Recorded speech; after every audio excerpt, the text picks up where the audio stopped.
नीति आयोग के अध्यक्ष और यशस्वी प्रधानमंत्री श्रीमान नरेंद्र मोदी जी द्वारा विकसित भारत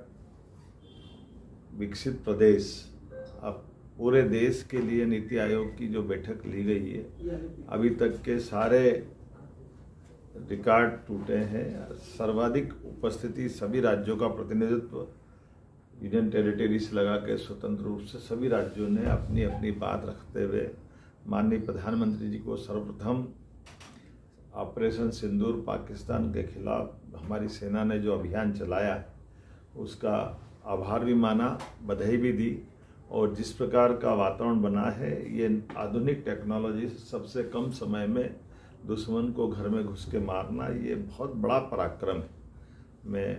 अपनी ओर से, मध्य प्रदेश सरकार की ओर से भी मैंने भी माननीय प्रधानमंत्री जी को बधाई दी। और यशस्वी प्रधानमंत्री ने पूरे दिन हमारे सभी माननीय मुख्यमंत्रीगणों को, माननीय गवर्नरों से, सबसे अपने अपने राज्य की बीते वर्ष की सारी गतिविधियों का विभागवार अलग अलग प्रकार से एक निर्धारित समय सीमा में सबने अपने प्रेजेंटेशन भी दिए, खास करके अपना वक्तव्य के माध्यम से विस्तार से विषय को रखा है और डिटेल बात करने के लिए अपना लिखित वक्तव्य भी नीति आयोग को जमा किया है। हमारे लिए ये एक अच्छी खासकर नई परंपरा भी है,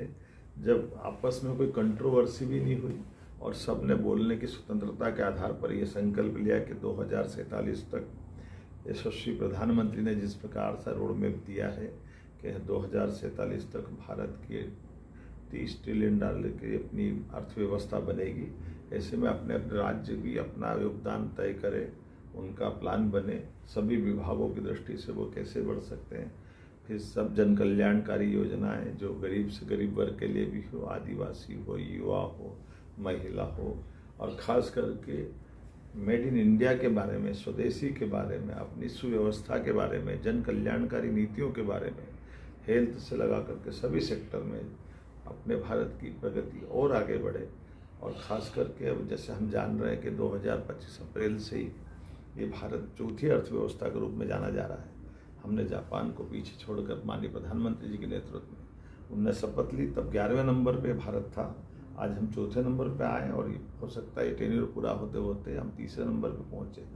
ऐसे में 2047 तक हम नंबर 1-2 के आगे जाएं, ये भावना के आधार पर हमने सबने स्वस्थ वातावरण में अपने विचार का परस्पर आदान प्रदान भी किया और हर एक विषय को अपने ढंग से पूरे भारत के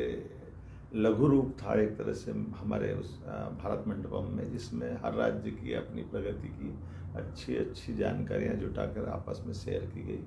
मेरी अपनी ओर से माननीय प्रधानमंत्री जी को, नीति आयोग के उपाध्यक्ष जी को, सभी अधिकारियों को, सबको बधाई।